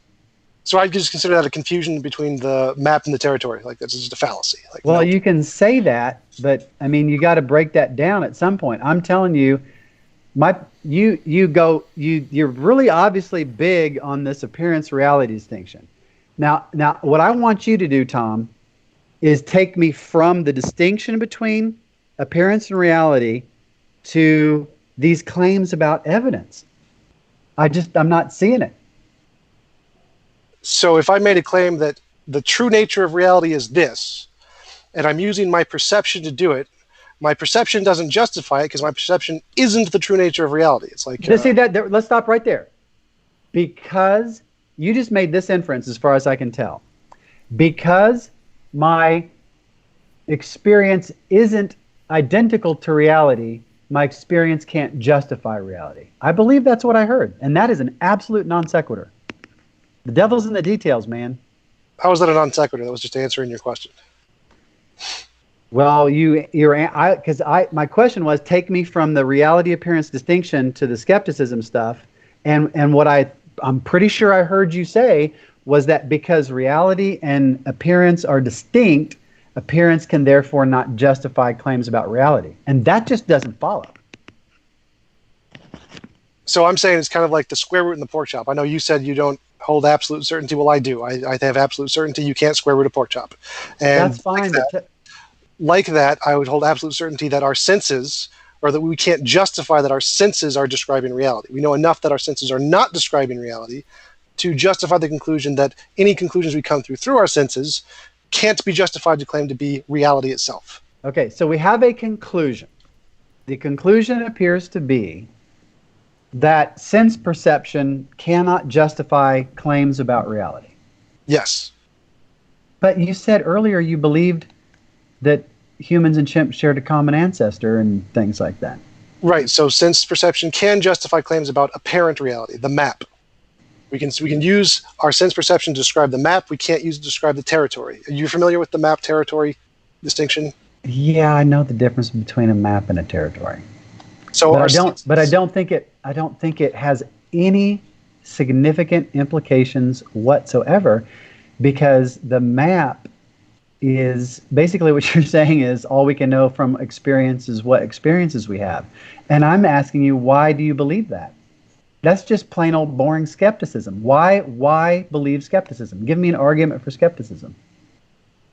Right. So the only thing our experience can tell us is what experience we have. I mean, that's literally what they are. Yes. The experiences we have. That's what they are, but they can do more than what they are. It doesn't follow from what they are that they can't do more. The appearances and observations that biologists make justify for them the conclusion that humans and chimps share a common ancestor. Don't go anywhere. I got to plug in my computer when I Don't knock over the camera. We tried this last time, Trent. I know, man. But my goodness. My battery's running low. Sarah, help! Got to get my wife in here. This is like oh my God, it almost fell over again. I'm such a dad. Hey, help me plug in my computer. My battery's running low. Okay, so I'm going to scooch over more towards the thing. Is this your computer? I'm just plugging. Can you tilt it down a little bit? Yes, my battery's low. Is that better? That's a little too low. There Is that okay? Yep. I've lost my view of myself. I can no longer see myself. There I am. So I really want to. I want to do this just like it was a graduate seminar. I want to understand your conclusion, and I want to understand your reasoning for your conclusion. The conclusion appeared to me to be that no appearance can justify a belief in any reality. So just to clarify, I'm not saying that our experiences are necessarily not descriptive of reality. I'm saying they no, could. I didn't. No, I'm just clarifying. Every time I ask a question, you go off into la la land. So my justification is the exact same as Descartes, the exact same as Kant, the exact same as everyone who did that, who shows that the fundamental nature of reality may not be the same as our perceptions. All models are wrong. They're only probabilistic and useful. Truth isn't even a concept. Probabilistic, I can get, okay? But look, the concept of probability is probability of truth. We say of scientific hypotheses, they're probably true. That's what probably means, is probably true. There's no such thing as like just probably. Probably means probably true. And true means as it is in reality. And experiences are our guide to reality. They're not infallible guides by any means. Sometimes they lead us astray, but they are the only guides we have. And I take it for the most part, they're fairly accurate, because I take it for the most part, the things that scientists teach us are mostly accurate. Right. So do you not believe that? Do you not believe that most of science is at least basically accurate? It's an accurate description of our apparent reality. You can't say it's an accurate description of reality. There's no such. To quote George Box, for such a model, there is no need to ask the question, is the model true? If truth is by the whole truth, the answer is no. The only question of interest is the model illuminating and useful? Truth isn't a part of the question in science. There is no absolute truth in science. We don't even care. That is a view called anti-realism. It is a minority view. It is not the view of most scientists, and I want to know why you believe it. Because why most are you scientists an anti-realist? Trying to point me as an anti-realist in some sense. No, I'm like most scientists. Most scientists admit, yes, we could be in the matrix. That's totally fine. We don't care about this kind of absolute truth that you're talking about. I didn't say anything about it. It's a different category thing. Didn't say anything about absolute truth. You appear to me to be saying that appearances can't justify that appearances cannot make probable claims about reality. That's exactly what it sounded like you were saying, man. Correct me if I'm wrong. I mean, I'm not sitting here trying. I've tried to explain this to you multiple times, and look. There's a distinction. I make a distinction between two kinds of knowledge. If you keep tentative knowledge. Words, I'm not gonna just like get it through repetition. Try saying it in some different words, like without using the words absolute truth or, without. Just try using different words. Maybe I'll get it if you use different words. It sounds like, so apparent reality, that's just got to be, appearance. That's just another word for appearances. Reality is the world out there independent of my mind. And when my descriptions of reality are accurate, they're true. Truth is not some mysterious thing. It's just it's like as boring as grammar. Truth is not a mysterious thing, yet truth is like one of the most mysterious things in all of philosophy. Yes, it is. Well, I just don't know people. I don't know people in philosophy who really think that. I mean, most people hold a deflationary theory of truth in which truth is actually fairly boring. I mean, truth is awesome in having it, but the concept of truth is very simple and in many ways very boring. like Gettier's problems. Like, no, That has nothing to do with truth. justified true belief and how justified true belief doesn't The qualify as definition knowledge. of truth has nothing to do with the definition of truth. The definition of truth that I accept is, and its connection to claims is the one I quoted from Aristotle earlier. It's when your description of the world is accurate, when the world is the way your words describe it as being. That's the only concept of truth I know. And the only way I know of forming beliefs about the mind-independent world is through the experiences I have of it. But I hear, and I'm a fallibilist, I'm a probabilist, a radical probabilist, and so I think that all of our beliefs that we form about, I'm an Aristotelian, all knowledge comes through the senses, and so I believe that our beliefs about the world are only probably true, like we can never be certain, absolutely certain of them, but I do think that there can be probable enough to know things, and again, not about apparent reality. Probably means probably true. If somebody were to say to you, do you think it'll rain today? And I say probably, and you say, but do you think it will rain? And I'm like, what are you talking about? That's nonsense. Yes, I just told you, I think it probably will rain. So the concept of probability is anchored to the concept of truth, and I think scientific claims are probably true, and that experiences give us evidence that makes probable claims about the world. And what I want to know from you that I can't seem to get is, do you or do you not think that some experiences make probably true claims about the world itself? No, in the way that you mean it, no. In order to have a probability, you need a numerator and a denominator. The numerator is all of our knowledge. The denominator is nothing. There is nothing that goes in the denominator for the reality. What are you talking about? There's no reality? What? We don't have any access to true reality, the noumenal. We cannot put anything in the denominator to come up with a probability in that way. No. I don't understand the numerator-denominator thing, but you made a concrete claim about the noumenal. Could you repeat that claim about the noumenal, please? Which one? The one you just made. You said something about we can't have any knowledge of the noumenal. We don't have any access to any knowledge of the noumenal. There's nothing. How do you know that? Because all of the excess of knowledge we do have, we know doesn't work to do that. There's lots of problems in philosophy that show it doesn't work, like the problems indicated by Descartes, and the problems indicated by the problem of the criterion. Descartes didn't think that. Chisholm didn't think that. I asked you why you think this, and you name problems that don't have anything to do with that. Except they do exactly say that. This is the noumenal distinction. Descartes shows we can't have absolute certainty. We don't have the reality. But nobody said anything about absolute certainty. That's exactly what I'm talking about. You're asking about my position, which is probable truth. I was asking you how we can have, if you thought we could have probable cause. My answer was no, because you need absolute certainty. You need something in the noumenal to put in the denominator to get a probability, and you don't have it. But why think you have to have something certain to get something probable? Why think that? Because you need something from the noumenal to compare the numerator to, our knowledge. You've got to compare it to something with the denominator being something in the reality itself, which we don't have. And I'm saying I don't see any reason at all to think that what you just said is true. Why would we have to do this idea of comparison doesn't even make any sense to me. I literally don't know what you're saying. It makes it's like 'twas brillig and the slidey toves did Gyre and Gimel in the wave. I mean, you're talking about numerators, denominators, comparing reality with reality.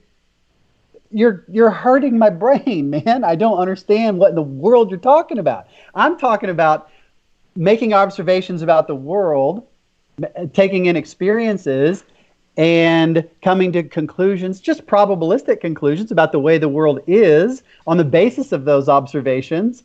That seems pretty simple. And I can't even get you to go in for that. Could we be in the matrix? Yes or no?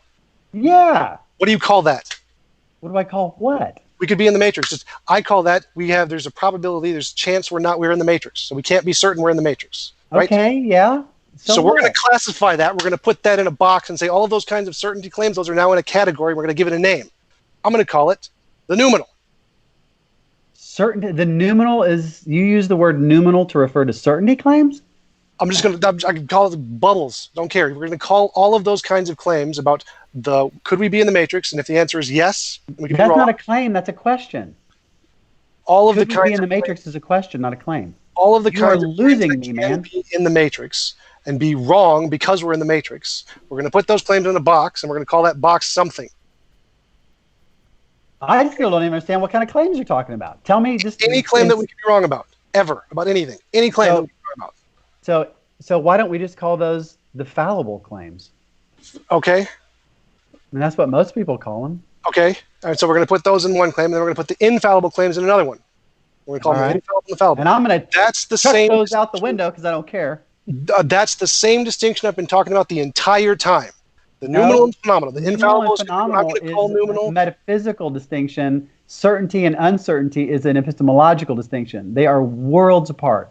Great. I'm going to combine the two and put them in, say, the same categories. So we have the... that's just like an admitted confusion then.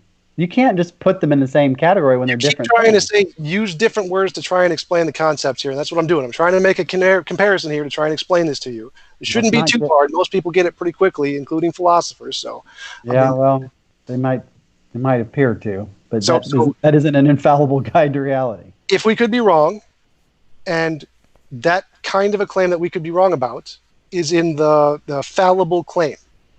And if there's a kind of claim that we can't be wrong about, that would be the infallible claim. So here's the argument I think I'm hearing. So I think I can put this into a simple modus ponens. It sounds like you're saying this. If it's possible that I could be, or I guess the fundamental principle is this: if it's possible that I could be wrong about something, then I can't know it. Or no, because forget knowledge. If it's possible that I am mistaken, I cannot have any evidence. No, just say if it's possible I'm mistaken, we're going to put it in a category and give it a name. Well, kind of thing. Well, here's a question then, a related question. Do you believe that the fact that a claim cannot be known with certainty means that we cannot accumulate any evidence for that claim? We can't use, like, we have the fallible and the infallible. If there's a claim, how did you phrase it again? I said this. I said, do you believe the following proposition? For any given proposition P, if we cannot be certain about P, neither can we have any evidence of any probabilistic evidence with respect to P. Right. So I would say that if we have a proposition P and we can't be certain about it, then in order to claim it is, I still don't know, use the word knowledge here. In order to claim it's knowledge, you need certainty, some kind of certainty class of evidence to justify it. To call it why do you believe? And then I would say there's a lowercase k knowledge where it's probabilistic, and if you have probabilistic justification for it, then it follows into the lowercase knowledge category. So I agree. It's still knowledge. I agree with everything in the scientific worldview. We're just getting rid of all this kind of metaphysical stuff. Hey, Bud, you got tons of metaphysics going on there. you got more metaphysics going on in this amount of time than anybody I've talked to in a long time. you got tons of metaphysics. So I still don't know the answer to the question that I asked you. Here is a claim, and I want to know if you believe it. Okay, this is like yes or no kind of stuff. For any proposition P, if you cannot be certain about P, then you cannot have any probability about P. No, again, I would break those into two different classifications. I'd say probability is one and certainty is another, and they're different kinds of claims. So is that a yes, you do believe that proposition? I'm not sure. Probably not. Probably not. All right. Well, hey, let's do this. Let's move. I've been silent the whole time, but it's been really fun to just listen to you guys go back and forth. So I'm going to talk to the audience just for a second. So I want to move at this point to Q&A. So as they talk a little bit more, I'm going to start watching the live chat, and I'm going to start taking questions, and I'll start to feed them in to move the discussion along. But yeah, I'm going to pass it back to you guys. Right. So I think the problem we're having here is a language problem where I can't explain to you clearly the distinction between how I break knowledge into two different classes of things. There are two different kinds of things, and you can say the word knowledge, which can refer to one or the other, and I call than capital K knowledge and lowercase k knowledge, which is a pretty common term in philosophy used many, many times, along with capital T truth and lowercase t truth. It's just not. Would you like me to send you the references? I have tons of references of this. I will do it. Yes, I would. Absolutely. Yes, I would. Absolutely will do it. Right when this is over. I would also appreciate it. I mean, look, I already told you I knocked I'm very enthusiastic. My enthusiasm for how much I don't care about the concept of knowledge actually caused me to knock the computer over and like screw the whole thing up for 10 minutes. Okay. I don't care about knowledge. The very first thing I said was that these binary notions are virtually useless, that all I care about is degree of probability, and I'm trying to understand what your views imply about what I care about, because I think that the stuff that I'm caring about, probability of evidence and degree of belief matching it, is all we need in science or religion or anything else. So that's all I'm trying to do. Right. I'm still at the part of trying to explain to you why I care about knowledge. So I do care about knowledge. It's important to me. And there's a distinction there in how I use that term, which is important to express. And if you don't understand that, there's no way for you to analyze how my position has implications to your position. Well, I got to say, I know a thing or two about the theory of knowledge. So that's not the problem. I just don't care about it. Well, right. I know you don't care. Surely you care about the notion of probability, right? Yes. Okay, well then that's our common ground. Let's talk about probability and how beliefs become probable. I think beliefs become probable when we have certain sorts of experiences that correspond to evidence for those propositions. How do you think propositions become probable? Let me give you an example. If I said I can hold infinitely many napkins, what finite number of napkins would make it probable that I can hold infinitely many napkins? Well, it would depend on what kind of being you were. If you were a divine being, then it might not take much evidence at all. What? Like, why does the being matter? Like, I don't get it. So what finite number? Because if you said, how many pounds can you carry? I need to know what your strength is. If you're talking about just an ordinary person, I can probably predict the limit of how many pounds you can carry pretty accurately. But if you're like, oh, sorry, I didn't tell you, we're talking about Thor, well, then the answer is going to change. You remember that whole numerator-denominator thing I was talking about? I mean, I remember you saying the words. Right. So let's suppose you don't know that. You have no idea what kind of being I am. I say I can hold infinitely many napkins. What finite number of napkins will justify or make probable the belief that I can hold infinitely many napkins? Well, each successive napkin would increase the probability by some unit. That's all I care about. 80 billion trillion? I'm sorry, I missed that. Give me a number. Just 80 billion trillion. Let's say I can hold 80 billion trillion. Would that justify or make it probable that I can hold infinitely many? By what amount? It would make it more probable than that number minus one. I'm okay with that, but give me a percent. Like, what is the probability of the truth of this claim that I can hold infinitely many napkins? That would depend upon the priors, which would depend upon what kind of being you were. Which you don't know. You don't have that information. It's literally, utterly unknown? Yes, all you have is I said I can hold infinitely many. But how do you tell me? Like, do you look like this and you tell me? Then I think that it's overwhelmingly unlikely. If you tell me by writing it in fire in the sky, because you got to understand that the way the message is conveyed itself gives me evidence about the claim. Right, and you don't have that either. All you have, the only pieces of information you have is that I claim I can hold infinitely many napkins, and I'm holding a certain number of napkins. How did I learn that you claimed this? That I read no it idea. You don't have that information either. You don't even remember it. I'm the Descartes demon. I just wiped it from your memory. You only have these two pieces of information. I claim I can hold infinitely many napkins, and I'm holding a finite number of napkins. That's the only thing you've got. Well, then I wouldn't even be able to have the thought because... Bingo! Wait. You wouldn't be able to... There's no bingo. Yeah. Go back. So you have two pieces of information. There. You have two pieces of information. I claim I can hold infinitely many napkins, and I'm holding a finite number of napkins. Give me the justification. Give me the number. What is the probability by any number of finite number of napkins that I can truthfully hold infinitely many napkins? I just wake up, and the only memory I have, the only thought that I have, is that TJump made this claim? Person, entity, being X claims it can hold infinitely many napkins, and it has a finite number of napkins in its hand. give me the probability based on any number of napkins that it is true that it can hold an infinitely many number of napkins. You can't do it, can you?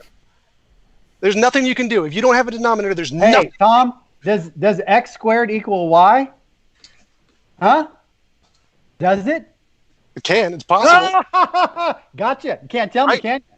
Right. Bingo. That's the Bingo. entire point. Yeah, bingo for me, because you just granted everything I just said.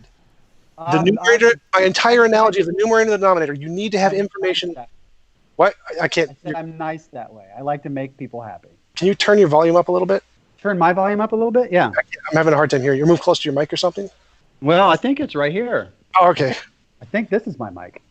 Yeah, you're sounding a little quiet for some reason. Well, that would be unusual. I can hear him pretty well. So let's move to questions. We're at the 9:30 mark. So let me just get to this question here. This one's from Josh Brister, Apologist Supreme. He says, can you ask TJump how his philosophy is livable? I guess that's directed to you, Tom. Yeah, it's just as livable as anything else in science. Like, if you imagine a kid playing a video game, you can play the video game without knowing what made the video game. You just not even relevant information. All right, this one is for Trent. It's from the Truist. He says, if your God is unobservable, how do you justify claims of observing it? Same way I do with atoms. Okay. Make predictions, make observations. All right, this one is from Kyle Alexander. I like the Truist, though. That's a really cool name. The Truist. That's very cool. This one is for Tom. Is it possible for you to be wrong about your claim that we can't know about the nominal? Absolutely. There could absolutely be a way that we could discover that could give us information about the nominal that we don't have yet. Trent, did you want to come back on that at all, or? Well, I mean, it sounds like he knows an awful lot about this thing that nothing could be known about. That's a little curious to me. I would love to know how somebody can know so much about something so unknowable. That's a little bit of a puzzle. Because the only thing I've got, the only hypothesis I've even got, is that he subscribes to a proposition along the lines of no appearance can justify any reality claim. That's just like, forget it. Well, I think that napkin analogy is really the closest we got to what my position is, and you seem I hope not. You seem to pretty much accept it once you got that napkin analogy, because if that's an What I accurate accepted was that you didn't give me enough information to pick a judgment. exactly, that is my position. Bingo. All right. Okay, let me move on to another. I'm just trying to copy this thing over. It's not working. All right, let me just move on here. So this one is another one for Tom from Sergeant Slaughter. Isn't the claim we must have infinite knowledge for any claim about infinity self-defeating, since that claim applies to an infinite many of claims? No, triangle has to be Bingo! sides. No, the triangle has to be sides. That statement is not itself a triangle because it doesn't apply to itself. It's like the analytic-synthetic distinction. A.J. Ayer answered this question already in the empiricism. He said, no, it's the verification is not self-defeating because verification is definitional because of the analytic-synthetic distinction. That was not where he ended up on that. I literally just wrote a chapter on this, and he did abandon. He admitted a lot. As soon as I just got the proofs for the chapter. When it finally comes out, I'll let Cameron post it. Well, I know he abandoned it, but that wasn't the reason why. Okay, let me move on to the next question here. This one I think is going to go back to Trent, and then you guys can go back and forth on it. This one is from Matthew 1. The question is, why can't we know that God exists through experiencing the beauty of nature? Well, I think we can. I mean, but I think it's I think that is it's like kind of like a direct experience of God. I do think that an inference or an inferential process goes on in the mind.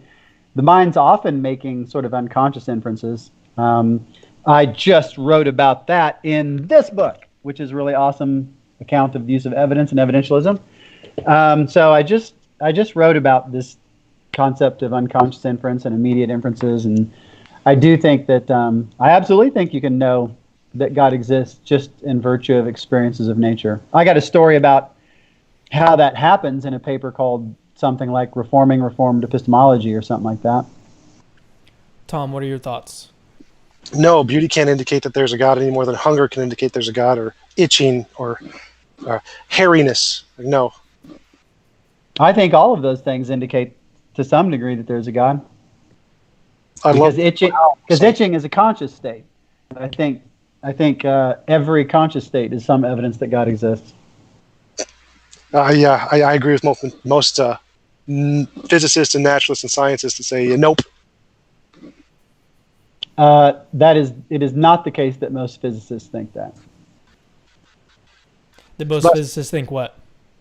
That most physicists don't think that consciousness, or at least I couldn't tell if you're saying that there's no consciousness or that consciousness doesn't indicate God. I think he's trying to say that. Yeah, I think he's trying to say that like most physicists are naturalists about the mind, like physicalists. Yeah.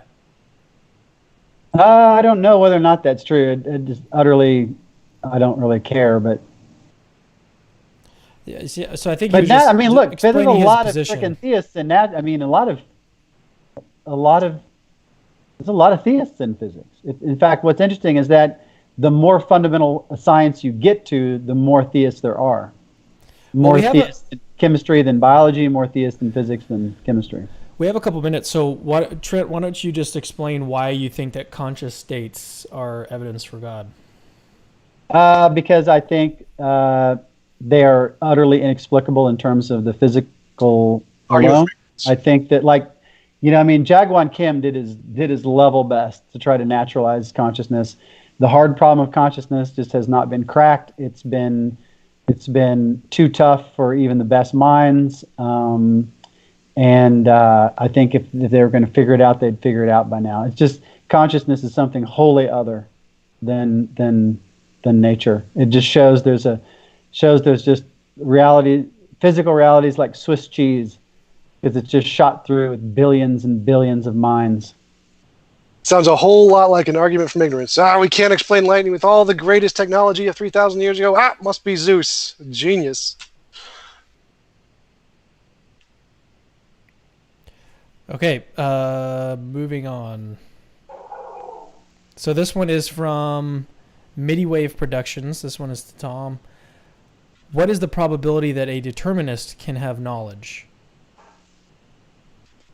No idea.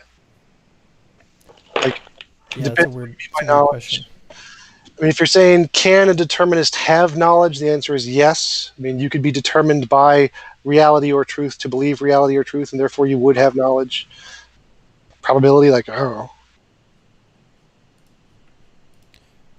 Anything to add on that, Trent? I think if determinism were true, there would be nobody would have any knowledge. But I do think that determinists can have knowledge because, fortunately, their determinist views are mistaken. Oh, I'd like to ask about that one. Why do you think that you can't have knowledge as a determinist? Because if determinism is true for the reasons that it's usually taken to be true, naturalism, then there are no minds, and therefore there are no states of knowledge of anything by anyone ever. Well, determinism just states that all events are predetermined. That's it. So our beliefs could be determined to correspond to reality by reality. So it seems possible knowledge is possible. Well, all I can do is repeat myself. If you're talking about a case where the reality is the way it's typically taken to be to justify determinism, namely all-out naturalism, then there are no mental states, and therefore there are no belief states and no knowledge states. So you're not talking about determinism, you're talking about naturalism. I'm talking about the most common concomitant of determinism, the most common actually held worldview that includes determinism, which is naturalism. Okay, but just strictly determinism, we could be determined by reality to believe true things. So it is the question, I mean, Cameron can read it again, but the question wasn't about an ism, it was about an ist. It wasn't about what a proposition entails, it was about what a person might hold. And persons typically hold clusters of beliefs. Right, so he said a determinist as in the position of determinism, not a naturalist as in... And somebody who is a determinist is highly likely to also be a naturalist. Okay, so but you would grant that general determinism, it is possible to have knowledge. I would have to know what kind of determinism the person was talking about. I'm just There saying are lots it could be any kind of determinism. It's still possible to have knowledge. I mean, there's like lots Calvinism. of different kinds of determinism. There's theological determinism, logical determinism, causal determinism, physical determinism. It's all right. I'm just saying any kind of determinism. It is possible to have knowledge if there is in determinism. The category of determinism is broad enough to have knowledge. Maybe. Okay. All right, Melissa Mitchell, question for Trent. When is personal revelation testimony, such as what Paul says in Galatians 1:12 through 16, considered reliable? And can you answer that without begging the question or special pleading?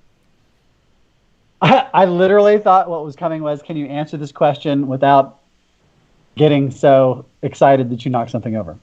Could you read the question one more time? I'm not really sure I got it. When is personal revelation testimony, such as what Paul says in Galatians 1:12 through 16? Actually, probably go ahead. I think all personal revelation is testimony in any case. So this is Galatians 1:12 through 16. I did not receive it from any man, nor was I taught. Rather, I received it by revelation from Jesus Christ. For you have heard from my previous way of life in Judaism how intensely I persecuted the church of God and tried to destroy it. Yeah, the testimony of Jesus. Sounds like to me. What was the first part of the question? So the question was, when is personal revelation testimony, such as what Paul says in Galatians 1? And my answer was always. And the example that was given there, Paul's just saying, I did not receive this testimony from mere men. I received this testimony from Jesus himself. That's awesome. But it's still testimony. I think by testimony, they mean evidence, like kind of like eyewitness testimony. It seems like she's asking about she's asking like Holy Spirit type personal revelation. Yeah, I think. Look, I've got a essay on this in a book called something Evidence and Virtue, edited by Tim O'Connor and Laura Callahan.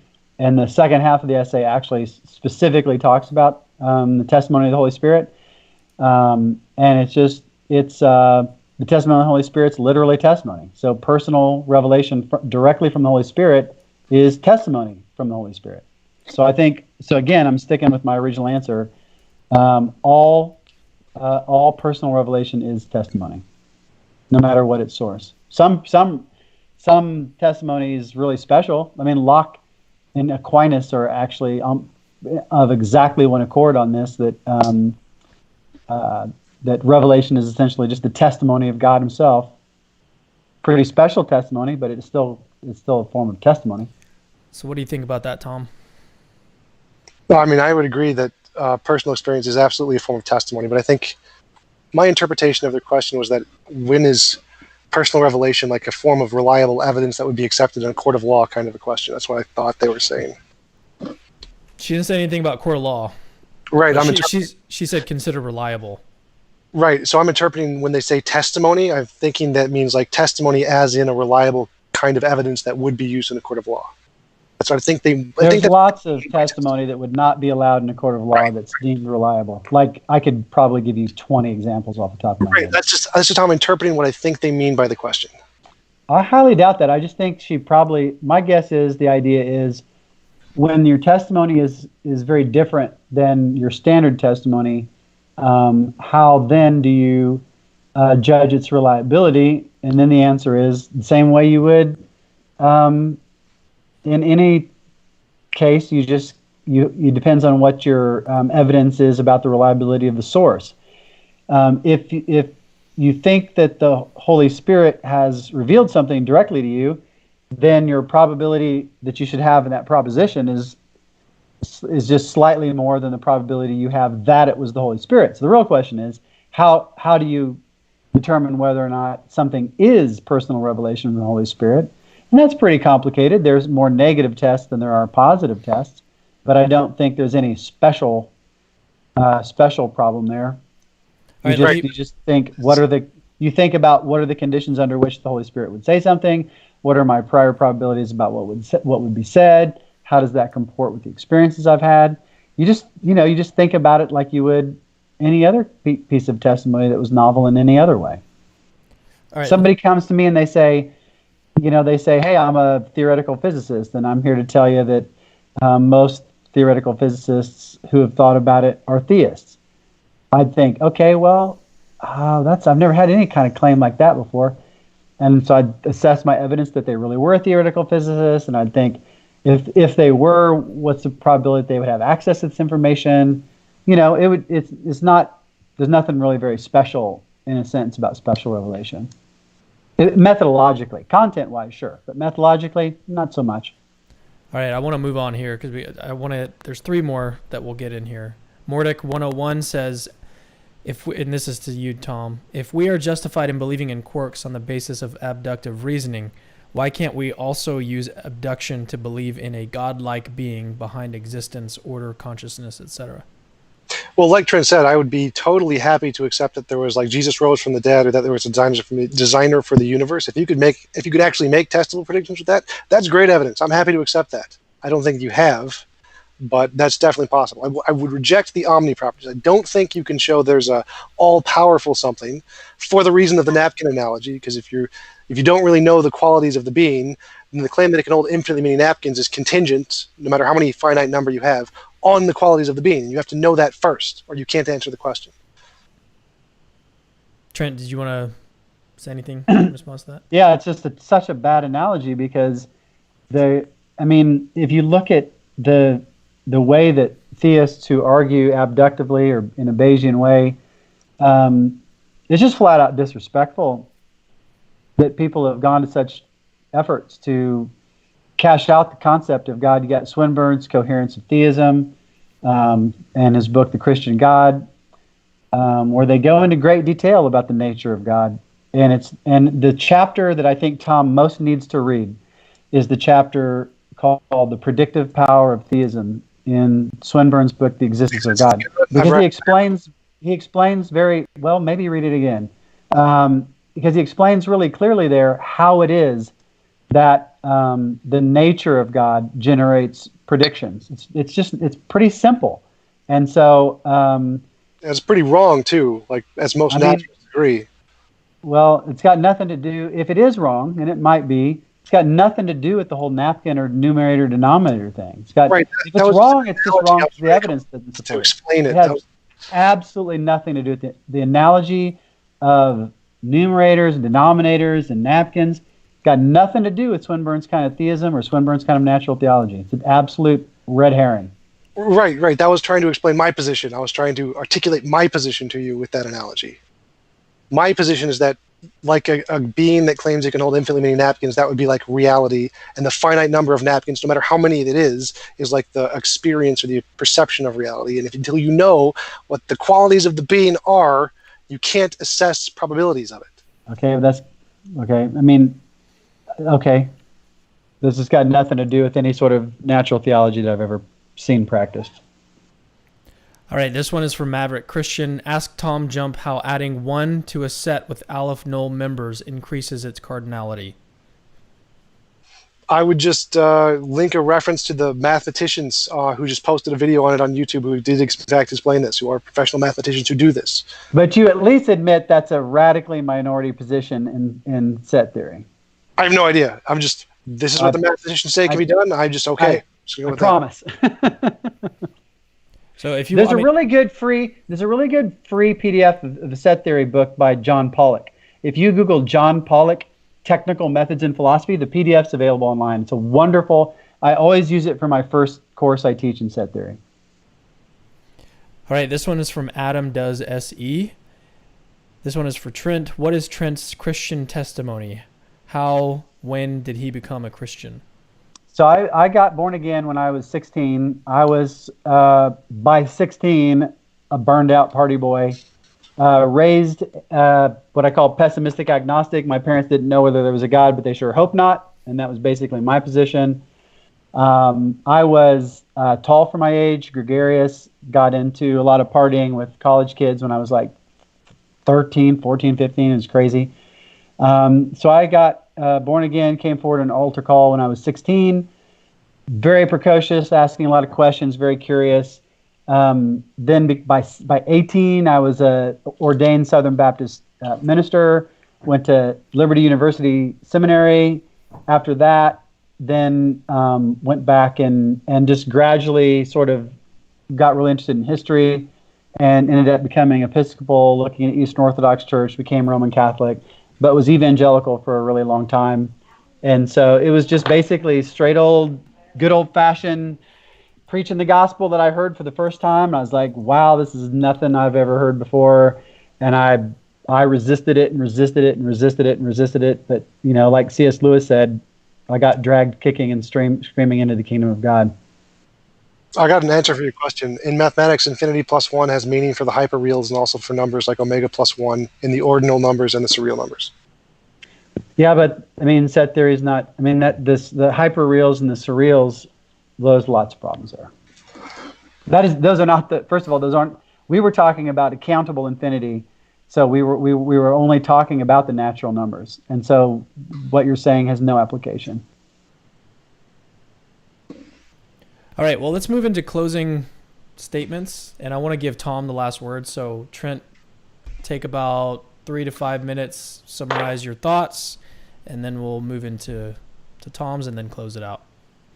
Okay, I'm starting my watch because I'm so excitable that you'd have to stop me, and I wouldn't even have hardly started. So I'm going to look at my watch so that my enthusiasm doesn't get the best of me. What I would want people to take away from what I've said is that you hear all the time that you still hear this, like on the intellectual dark web, which I listen to a lot. You still hear these claims that like Christians are anti-science, or that theology is like radically different than science, or Christians are fideists and Christians don't believe on the basis of evidence, and Christians, you know, that faith is belief contrary to the evidence and things like this. And I'm like, that doesn't fit my experience at all. I mean, I pretty much don't know people like that. And if you read this wonderful book, Faith and Reason by Richard Swinburne, you'll see that has really never been the tradition. And, you know, the natural sciences took hold and grew up within a Christian worldview. And Stanley Yaki and there's one other guy, I forget his name, but there's some really good historians of science. Even Alfred North Whitehead admits this. Science arose in a Christian context where people believed that human beings were made in the image of God, and therefore they had minds that could comprehend the world, and that's what made investigation of the world both possible and worthy of doing, because you were thinking God's thoughts after you. And so it was my love of science that ultimately led me into theology. And not only did the Christian world really give birth to science, it's only within the Christian worldview that I think science will continue to flourish. And that as long as people embrace these kinds of skepticisms that Tom's embracing, which is a perfectly generic skepticism, it absolutely undermines science. You're left with this impoverished, milquetoast, watered down picture of science is just talking about our own experiences. And if you look at the history of the Vienna School and the Ernst Mach Society and all this, we've already been here, man. We've already been here. A sort of navel contemplating view of science that sort of builds, you know, circles the wagons. Science will not flourish in that sort of skeptical, subjective world. It just won't. And I love science, and I want science to continue and to flourish. And so it's important to me that people continue to believe that the world is rational and intelligible and knowable, and that our minds were made to know the world, because our minds are in the image of the divine mind. And therefore, inquiry into the natural world through the natural sciences is almost an act of devotion. And it just hurts my heart to see science trivialized by these sorts of subjectivisms and skepticisms. All right. That was 3 minutes, and That was not bad. I've talked so much that I should yield my other 2 minutes, because I just talked too much.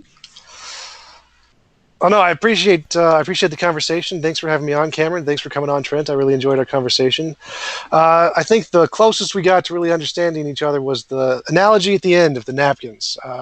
If all of our finite experiences and like the number of finite napkins we're holding, and we're trying to answer the question, can this being hold an infinitely number of napkins? Like, is the being uncreated or something?